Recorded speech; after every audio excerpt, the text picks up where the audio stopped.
So when it comes to credentials and managing your credentials in your environment, I really have, there's so many different ways we can talk about this. And I think ultimately what it comes down to is what is best for you in your environment.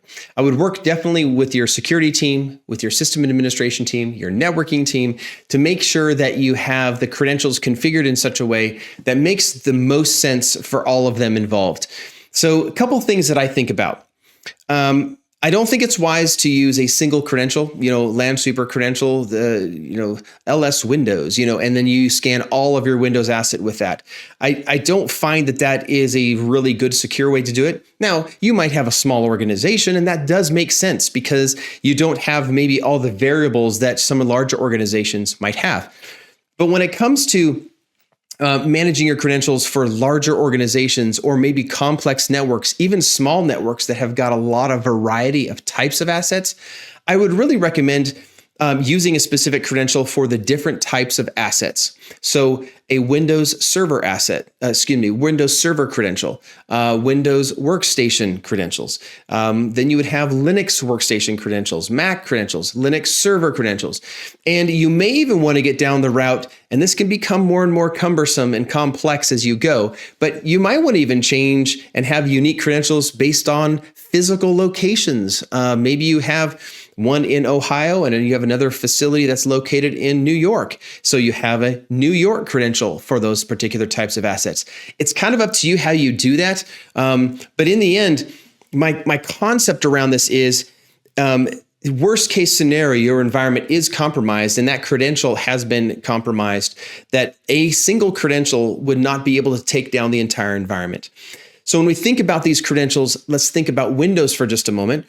Remember, the Windows credential does not need to be a domain administrative credential. It just needs to be a local credential on that local machine. That means that credential can only be used for local machines and not for servers and for other types of activities. So making sure that you follow the best practices or the different requirements that we do have for your credentials, read those carefully and start thinking creatively of how you could actually configure those credentials and design the network and keeping your environment safe while you're doing this.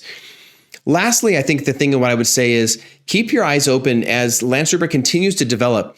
We're continually working with the different password management tools that are out there. So get your systems integrated with our password management tools. And that way Lansweeper doesn't even have to have that password. It'll speak right over there to a Secret Server or a CyberArk or something else where those credentials are being stored there and they can be constantly rotating. Keeps things more secure that way rather than keeping a static IP or a static password. I hope those ideas are helpful just to kind of get you thinking about how would you do this? How would you go about doing this? And if in the end, ultimately, it comes down to you can't use credentials, what do we do then, Tim? How do we do this? If we can't use credentials, which route do we go? If your environment is not able to have credentials deployed, I would recommend at that point that you start deploying agents. Though I don't like this completely because you kind of lose that visibility by turning off the agentless scanning and you don't maybe have scan targets necessarily. You're just doing agent-based scanning. It's better than nothing. But the goal here is with Lansweeper is to have best and complete visibility. So in this situation, what I would do is recommend having an agent deployed wherever you can get these agents deployed, and then do the credential-free device recognition, which is our credential-free system that uses the passive listening technology to be able to packet capture those packets that it sees, analyze that, and then create assets based off that. Those assets may not be complete and thorough with absolutely every piece of software and who recently logged in, but that's okay. You still have the information that is there in order to be able to track those assets.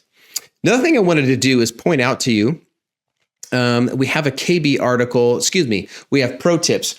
Here inside of the community, let me scroll up this page. Forgive me, don't make you dizzy here.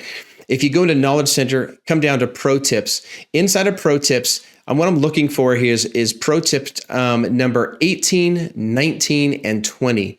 These are least privileges scanning as well. So we do have, and Lansweeper does support Windows, Linux, and Mac least privilege scanning. Now, I've opened up the Windows least privilege scanning, and I wanted to point out a few things here.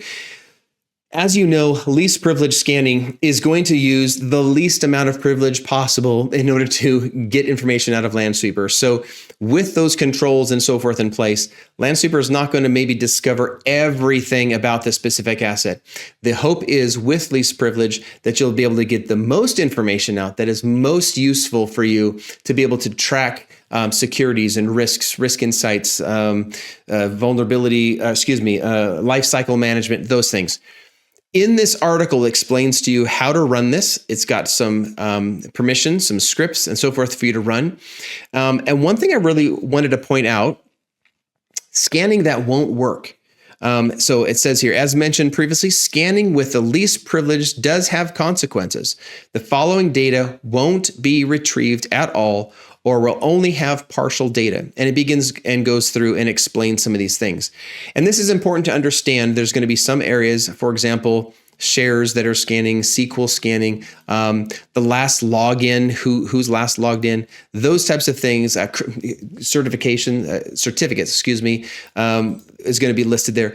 There's some things that are just not going to be listed through this. If those things are okay, you're okay not getting those things, then that's great. Least privilege will work. But I started thinking about least privilege scanning across your network, and the use of agents locally on those machines should work flawlessly and be able to bring in a lot of really rich data for your environment. I hope this helps you to kind of navigate this world of least privilege and how do you best get the most information out of your environment while still remaining and retaining your security posture in your environment.